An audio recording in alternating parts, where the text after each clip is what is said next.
akhirnya, Xiaoyan dan King Lin pun kembali ke Pavilion Bintang Jatuh. Mereka pun disambut oleh Yao Chen dan Feng Junze. Tak butuh lama, Yao Chen pun segera memberitahu Xiaoyan tentang informasi api teratai iblis. Tentu saja, informasi tersebut sangat menarik minat Xiaoyan. Melihat ketertarikan muridnya itu, lalu Yao Chen pun menjelaskan, kalau aku tebak, fragmen terakhir pada peta itu akan muncul di pelelangan spasial. Mendengar istilah itu, Xiaoyan pun sedikit bingung. Namun di sisi yang lain, Yao Chen pun mulai menjelaskan. Di tempat lelang spasial ini banyak harta karun yang sangat langka. Dan mereka yang datang ke tempat itu adalah kultivator kelas 1 di benua Dochi, ucap Yao Chen. Kapan lelang spasial itu akan dibuka? Ucap Xiaoyan bertanya kepada gurunya. Mungkin 1 tahun lagi. Namun sebelum itu kamu harus pergi ke klan Gu, ucap Yao Chen, sembari mengeluarkan sebuah selip batu giok dan memberikannya kepada Xiaoyan. Melihat selip batu giok di hadapannya, Xiaoyan pun nampak kaget. Lalu ia pun berkata, "Guru, maksudmu klan kuno salah satu dari 8 klan kuno itu, bukan?" ucapnya. "Iya, betul. Istana Jiwa sekarang sedang mengawasi dengan seksama, jadi aku tidak bisa ikut bersamamu ke klan Gu," ucap Yao Chen. "Kalau begitu, biarkan aku sebagai muridmu pergi ke klan Gu untuk menyelesaikan masalah untukmu," ucap Xiaoyan. Namun di sela ucapannya itu, tiba-tiba Xiaoyan pun terkenang akan masa lalunya ketika dia bersama Sun Er. Banyak kenangan antara Xiaoyan dan Sun Er ketika mereka masih di kota Wotan hingga akhirnya menuju ke Akademi Jianan. Namun pada akhirnya mereka berdua pun harus terpisah karena Sun Er harus kembali lagi ke klan Gu. Xiaoyan pun bergumam dalam hatinya, "Sun Er, aku sudah bilang kepadamu bahwa suatu hari nanti aku akan pergi ke klan Gu untuk menemuimu. Jadi kalau begitu tunggulah aku," ucap Xiaoyan.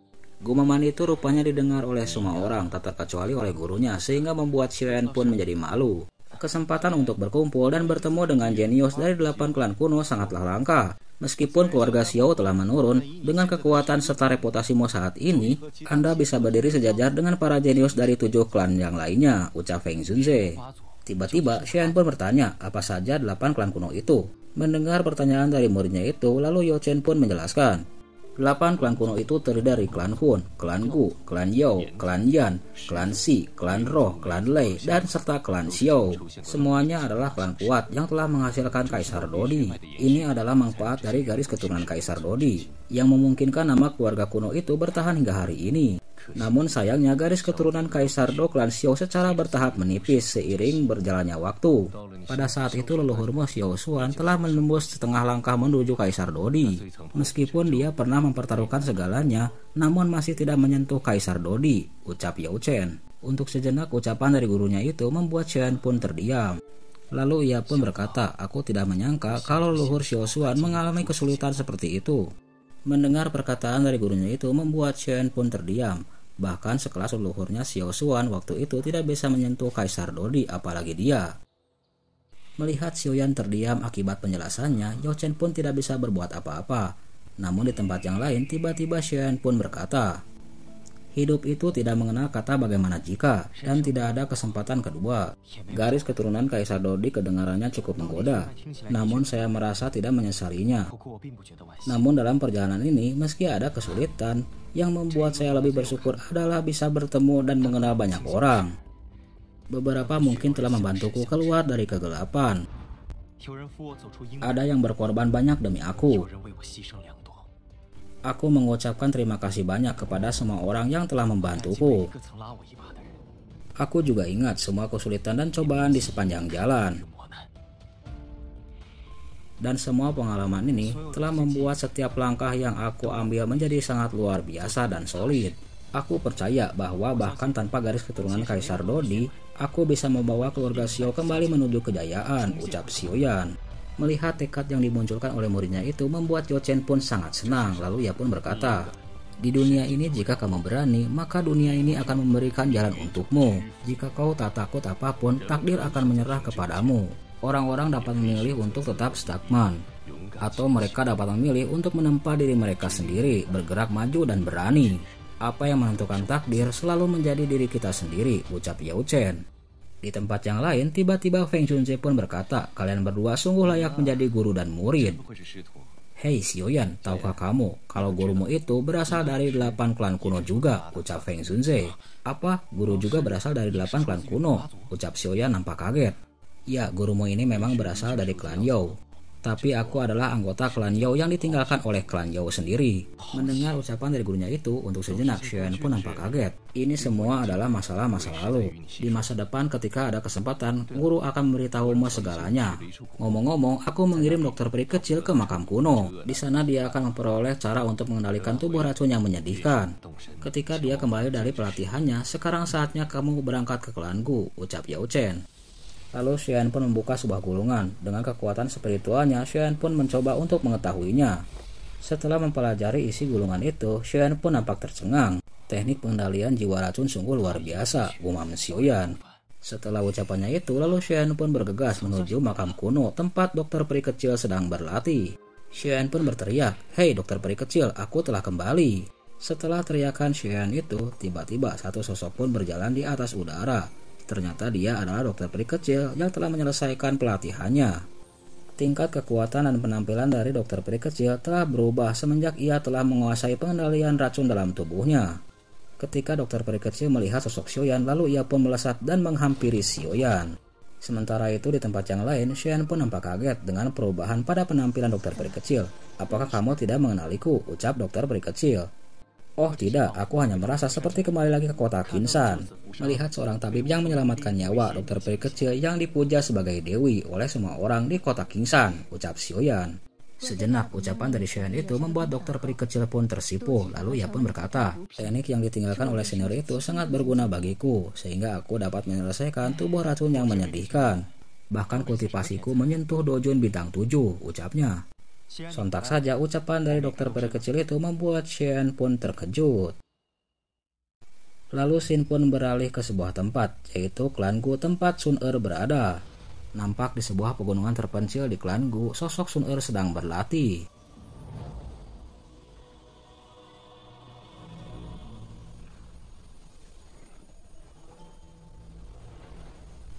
Namun ketika Sun Er sedang berlatih, tiba-tiba sosok Ling Tua pun datang untuk memberikan sebuah informasi kepadanya. "Nona, Tuan Muda Xiao telah memasuki wilayah timur dan akan segera tiba di kota suci," ucap Ling Tua. Mendengar nama Xiaoyan disebutkan, tiba-tiba dua kelopak mata Sun Er pun terbuka. Lalu Sun Er pun berkata, "Ling Tua, dalam beberapa hari terakhir saya telah berlatih secara tertutup, mengetahui sedikit tentang dunia luar. Apakah kakak Xiaoyan baik-baik saja? Apakah Nona tidak tahu kalau Tuan Muda Xiaoyan sekarang cukup terkenal di dataran tengah? Pemuda polos dan lugu waktu itu sekarang sudah di luar jangkauan penglihatan orang tua ini," ucap Ling Tua. Mendengar ucapan itu, Sun Er pun berkata, "Kakak Xiao memang luar biasa secara alami."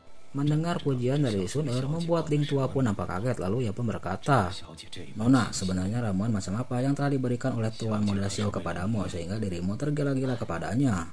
Bahkan pernyataanmu dalam klan membuat semua orang dan tetua pun nampak kaget. Mungkin sikapmu itu akan menimbulkan masalah bagi Tuan Muda Xiao," ucap Ling Tua. Di sisi yang lain, ucapan Ling Tua itu malah diabaikan oleh Sun Er. Sementara itu Ling Tua pun terus membujuk Sun Er. "Mohon agar Nona mempertimbangkan kembali. Anda adalah anak yang terpilih dari klan Gu.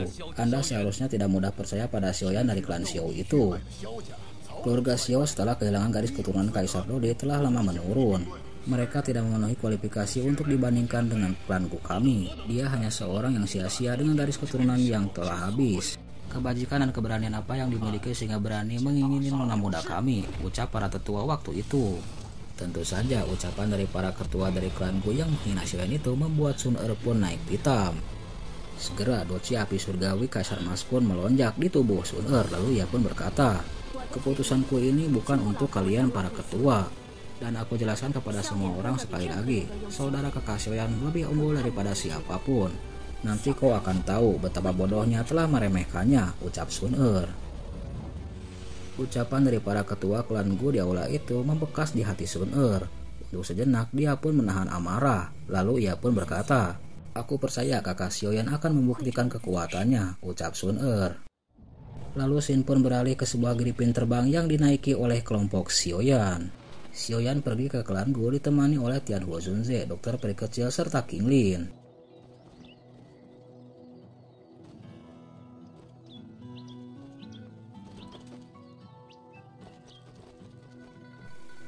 Selang beberapa saat, gripin terbang yang dinaiki oleh kelompok Xiaoyan pun sampai di sebuah tempat. Di depan adalah penghalang energi dari klan Gu. Anda harus memiliki token giok untuk bisa melewatinya.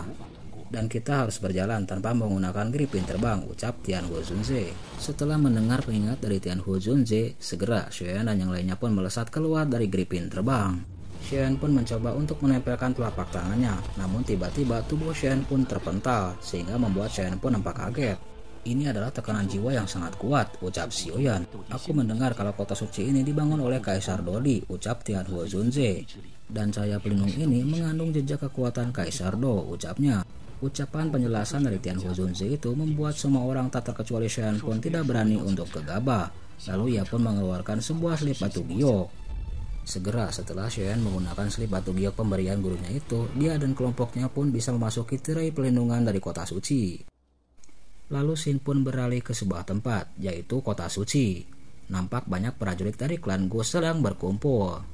Sekelompok prajurit itu adalah prajurit terendam hitam andalan dari klan Gu. Dan prajurit terendam hitam yang sangat terkenal di klan Gu itu dipimpin oleh seorang komandan yang mungkin dikenal oleh Xiaoyan, yaitu Komandan Ling Quan. Dari atas benteng kota, rupanya Komandan Ling Quan pun melihat sosok Xiaoyan yang datang ke kota suci. Tentu saja kemunculan Xiaoyan dan kelompoknya ini membuat geram Komandan Ling Quan. Segera dia pun memerintahkan para prajurit terendam hitam untuk menghadangnya. Sementara itu di tempat yang lain, kelompok Xiaoyan pun nampak kaget dengan sambutan yang diberikan oleh klan Gu pada kelompok mereka. Untuk sejenak, Xiaoyan dan kelompoknya pun mengamati keadaan di sekitarnya. Namun tiba-tiba Xiaoyan pun terkejut, manakala dia melihat seseorang yang muncul di hadapannya. "Hei anak nakal, kamu masih berani datang ke klan Gu? Apakah kamu ingin mencari kematian?" ucap Komandan Ling Quan. Setelah ucapannya itu, lalu Ling Quan pun melesat untuk menyerang Xiaoyan dengan senjata tombaknya. "Siapa yang mengizinkanmu datang ke tempat ini?" ucap Ling Quan. Namun serangan Ling Quan dan kelompok prajurit terendam ini tidak mempengaruhi kelompok Xiaoyan. Segera Xiaoyan pun menggunakan kekuatan api surgawi sehingga membuat para prajurit terendam hitam itu pun terlempar beberapa meter. Setelah menyingkirkan para prajurit terendam hitam, lalu Xiaoyan pun berkata kepada Komandan Ling Quan, "Jadi beginilah klan Gu memperlakukan tamunya," ucap Xiaoyan. Lalu ia pun melemparkan selip batu giok ke arah Komandan Ling Quan. "Buka mata Anda dan lihat dengan jelas," ucap Xiaoyan. Di tempat yang lain, Komandan Ling Quan pun melihat selip batu giok yang dilemparkan oleh Xiaoyan, lalu ia pun mencibir. "Oh, papilun bintang jatuh," ucapnya. "Paksi kecil ini tidak memiliki kualifikasi untuk menerima undangan dari klan Gu kami," ucap Komandan Ling Quan. Lalu ia pun memerintahkan para prajurit terendam hitam untuk segera menangkap Xiaoyan dan kelompoknya. Namun sebelum para prajurit terendam hitam itu menangkap Xiaoyan, tiba-tiba Xiaoyan pun menggunakan langkah 3 petirnya. Lalu ia pun mendekati sosok Komandan Ling Quan dan merebut selip batu giok di tangannya. Dipermalukan oleh Xiaoyan di depan umum, segera Komandan Ling Quan pun melesat untuk menyerang Xiaoyan. Namun senjata tombaknya itu dihancurkan oleh lengan Xiaoyan. Lalu Xiaoyan pun mencibir kemampuan Komandan Ling Quan yang tidak meningkat, sehingga membuat Komandan Ling Quan pun semakin marah kepada Xiaoyan. Ia pun berusaha kembali untuk menyerang Xiaoyan. Namun apa daya, Komandan Ling Quan pun dihantam kembali oleh kekuatan Xiaoyan. Akibat hantaman pukulan keras dari Xiaoyan membuat tubuh Komandan Ling Quan pun terhantam dan menabrak pilar batu. Sementara itu, para prajurit terendam hitam yang menyaksikan Komandan Ling Quan dipukuli oleh Xiaoyan pun nampak kaget dan ketakutan. Sementara itu, di tempat yang lain, Komandan Ling Quan pun nampak ketakutan dengan Xiaoyan. Dia tidak menyangka kalau kekuatan Xiaoyan begitu kuat. Sementara itu, Xiaoyan pun berkata, "Komandan Ling Quan, lain kali jangan lakukan hal bodoh seperti itu di hadapanku. Lagi pula, orang berhati lembut seperti itu jarang terjadi kepadaku." Mendengar ucapan dari Xiaoyan itu membuat Komandan Ling Quan pun menjadi marah. Namun ketika dia hendak menyerang, tiba-tiba satu sosok pun muncul untuk menghentikannya. Sosok itu pun akhirnya bergegas untuk menghampiri dua kelompok yang sedang bertikai. Ternyata yang datang ke tempat itu adalah Komandan Lin Feng. Segera seluruh prajurit terendam hitam pun berlutut memberikan hormat kepada Komandan Lin Feng. Lalu Lin Feng pun bertanya kepada Ling Quan, "Sebenarnya apa yang terjadi di tempat ini?" ucapnya. Mendengar pertanyaan itu, Ling Quan pun menjawab, "Komandan Lin Feng, orang-orang ini memiliki identitas yang sangat mencurigakan dan memasuki wilayah kota suci," ucap Ling Quan. Namun apa yang terjadi? Setelah ucapan dari Ling Quan itu, tiba-tiba tubuhnya tidak bisa bergerak karena ditekan oleh kekuatan Komandan Lin Feng. Lalu Komandan Lin Feng pun berkata, "Perilakumu ini sangatlah buruk. Tindakanmu itu akan membuat orang lain mengejek klan Gu kami." Sementara itu di tempat yang lain, melihat kejadian itu, Xiaoyan pun menangkupkan kedua tangannya memberi hormat kepada Komandan Lin Feng. Di tempat yang lain, melihat kesopanan Xiaoyan, Komandan Lin Feng pun menangkupkan kedua tangannya ke arah Xiaoyan. Lalu ia pun mempersilahkan Xiaoyan dan kelompoknya untuk memasuki kota suci. Komandan Lin Peng pun mengatakan, jika kelompok Xiaoyan memasuki kota suci, maka di dalam akan ada orang yang memandunya. Segera Xiaoyan dan kelompoknya pun memasuki kota suci. Namun ketika Xiaoyan melewati Komandan Lin Peng, tiba-tiba Komandan Lin Peng pun berkata kepada Xiaoyan, "Kalau ada waktu, ingin aku bertarung denganmu," ucapnya. "Saya hanya penasaran, apakah Anda benar-benar sebaik yang dikatakan oleh Nona Sun Er?" Mendengar itu, Xiaoyan pun menjawab, "Saya siap melayani Anda kapanpun," ucap Xiaoyan. Lalu ia pun bergegas pergi meninggalkan Komandan Lin Feng. Sementara itu di tempat yang lain, Komandan Ling Kuan yang melihat Xiaoyan pergi, dia nampak geram dan murka. Lalu Xin pun beralih ke sebuah tempat, yaitu sebuah penginapan. Nampak di luar penginapan ada beberapa orang yang sedang bertarung. Ternyata di penginapan itu, kelompok Xiaoyan pun telah sampai, lalu mereka pun duduk dan berbincang-bincang sambil minum teh. Sambil mengobrol, dokter peri kecil pun membahas tentang aturan dari prajurit renam hitam. Para prajurit renam hitam ini adalah orang-orang yang berbakat yang dipilih oleh klan Gu. Untuk dapat memasukinya membutuhkan penilaian yang sangat ketat, ucap dokter peri kecil. Yang aku tahu, para prajurit renam hitam ini dipimpin oleh 8 komandan. Dan orang-orang ini semuanya jenius yang memiliki kekuatan tingkat dojun di usia muda, ucap Tianhu Zunze. Ku dengar Nona muda Sun Er demi dirimu telah menimbulkan sebuah keributan di klan Gu. Dia adalah dewi bagi generasi muda di klan Gu. Tak heran banyak orang di sini yang menaruh dendam kepadamu, ucap King Lin. Di samping Xiaoyan, dokter peri kecil pun tersenyum, lalu ia pun berkata, 8 komandan itu tidak terlalu berbahaya bagi Xiaoyan. Yang kamu harus berhati-hati adalah posisi keempat jenderal, ucapnya. Sementara itu dari kejauhan tanpa sepengetahuan Xiaoyan, ternyata kelompok Xiaoyan sedang diawasi oleh beberapa orang. Di antara mereka juga ada Komandan Ling Kuan dan Komandan Lin Feng. Ternyata Ling Kuan ini sedang memanas-manasi Komandan Yan Ho agar segera bertarung dan memberi pelajaran kepada Xiaoyan. Nona mungkin tidak menyukai kita, tapi sampah macam ini juga telah mempunyai kualifikasi untuk menarik perhatian Nona muda, ucap Yan Ho. Sementara itu di samping Yan Ho, Lin Peng pun memberi saran agar tidak terlalu gegabah untuk menghadapi Xiaoyan. Jangan khawatir, semuanya akan dilakukan sesuai aturan, ucap Yan Ho. Lalu ia pun pergi meninggalkan Lin Feng. Sementara itu pertarungan di atas arena di luar penginapan pun telah selesai. Melihat pertarungan itu telah usai, Xiaoyan pun nampak acuh tak acuh. Namun tiba-tiba Xiaoyan pun nampak terkejut. Namanya telah disebutkan di panggung arena. Dia akan menghadapi Komandan Yan Ho. Seketika Xiaoyan pun merasa kaget dengan tantangan ini. Apakah ini telah direncanakan? Sementara itu di atas arena, sosok Komandan Yan Ho pun telah berdiri untuk menantang Xiaoyan.